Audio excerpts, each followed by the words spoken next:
Hai Mams, sebelum nonton video ini, jangan lupa subscribe dulu channel Nakita ID ya, aktifkan loncengnya, dan jangan lupa like dan share video ini ya Mams. Terima kasih. Saya ingin bertanya, misalnya ada seseorang yang sudah divonis oleh dokter terkena hipertensi dan harus minum obat untuk seumur hidup. Tapi misalnya orang tersebut masih berumur 40-an, pertengahan 40-an. Kemudian dia mengubah pola hidupnya jadi pola hidup sehat, berhenti merokok, rajin olahraga, makan makanan yang teratur. Itu apakah itu bisa membuat orang tersebut tidak perlu mengkonsumsi obat lagi atau hanya diturunkan dosis saja tapi harus tetap minum sampai seumur hidup? Itu saja. Terima kasih. Jawaban singkatnya adalah bisa. Jadi tekanan darah itu merupakan sesuatu yang fluktuasi dalam satu hari atau dalam 30 menit aja kalau diukur tekanan darah bisa berbeda jauh. Karena itulah untuk mendiagnosa hipertensi itu perlu 2 atau 3 pengukuran oleh dokternya.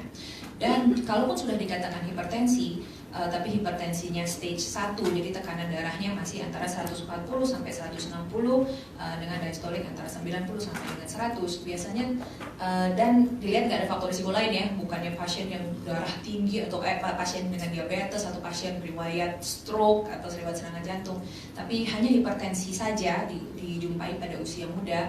Stage 1 umumnya tidak langsung diberikan obat.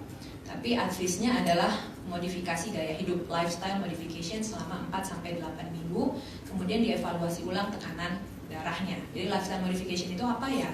Jadi berhenti merokok, olahraga rutin dengan anjuran 150 menit per minggu, kemudian diet rendah sodium. Jadi jangan lupa sodium bersembunyi tidak hanya pada garam, tapi pada pengawet makanan, penyedap rasa, pengembang roti dan lain-lain. Jadi diet rendah sodium.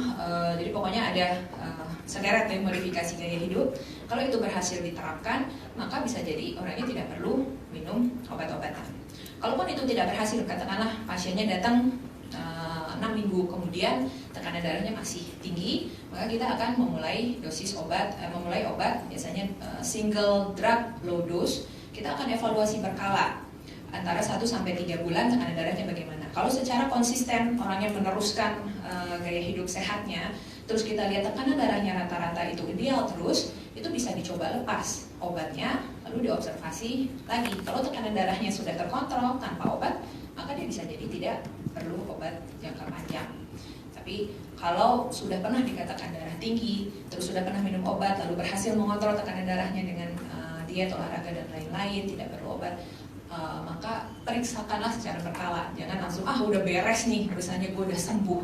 Jadi mindsetnya kalau non-communicable disease adalah bukan sembuh tapi terkontrol. Namanya terkontrol ya harus mengontrol. Jadi setiap 1-3 bulan sekali mengukur ulang tekanan darahnya. Kalau terkontrol ya baik, lanjutkan dengan modifikasi gaya hidup saja. Kalau nanti ternyata cenderung naik, mungkin nanti perlu obat-obatan.